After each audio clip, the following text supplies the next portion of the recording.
Hello everyone, good morning. তোমার সঙ্গে আবার একটা মিনি ব্লগ শেয়ার করছি। আর সময়টা ছিল অবশ্যই বিকালবেলা, যখন আমি আর মা বেরিয়েছিলাম দুজনে সাজুগুজু করে। কিন্তু যেহেতু তোমরা ভিডিওটা সকালবেলা দেখবে, তাই তোমাদেরকে গুড মর্নিং জানালাম।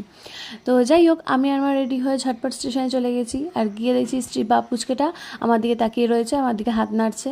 তাই জন্য ওর পাশে গিয়েই বসলাম, গিয়ে ওর একটু ভিডিও নিলাম। ওকে বলছিলাম একটু হাত দেখাও, হাত দেখাও।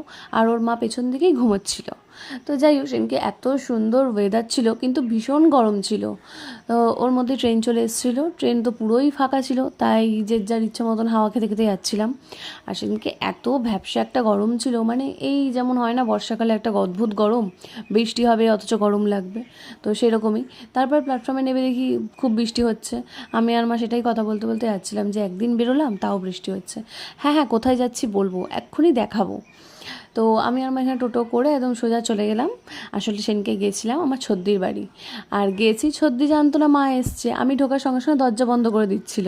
আর সেটাই মা বলছে যে বোনকে ঢুকিয়ে নিয়ে কাকিমাকে বার করে দিচ্ছে, বলছে আবার বাড়ি চলে যাও। যাই হোক, মা আর ছদ্দি দুজনকে খুব ভালোবাসে, অনেকদিন পর দেখা হলো। তাই জন্য প্রচুর গল্প, প্রচুর আড্ডা।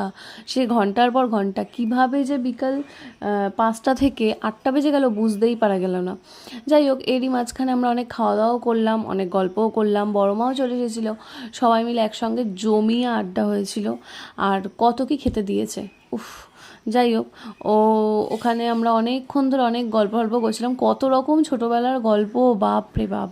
সে মানে বলে শেষ করার মতন না। আর মনেই হচ্ছে মানে বাড়ি যাই, কিন্তু যেতে হবে, যেহেতু আমার পরের দিন কাজ আছে, তাই জন্য বাড়ি ফিরতেই হবে।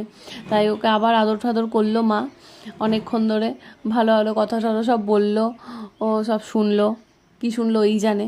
যাই হোক, তো অনেকক্ষণ গল্প করে ওকে একটু আদর ঠাদর করলো, বুঝি টুজি সব বললো। আমিও সেই জন্য ওকে একটুখানি আদর করে নিলাম, কারণ আবার কবে দেখা হবে, কয়েকদিন পরেই দেখা হবে, সেটা বড় কথা না, তাও একটু যেটা হয়, আমরা দেখা করলে সবাইকে একটু হাগ করি, ব্যাস। এবার এখানে টাটা বলে আমরা বেরিয়ে যাচ্ছি, বাড়ি চলে যাচ্ছি। আর বাইরে বেরিয়ে দেখছি আবার সেম অবস্থা, প্রচণ্ড বৃষ্টি হচ্ছিল। সবে একটুখানি থেমেছিল, সেই মুহূর্তেই আমরা বেরিয়ে গেছি।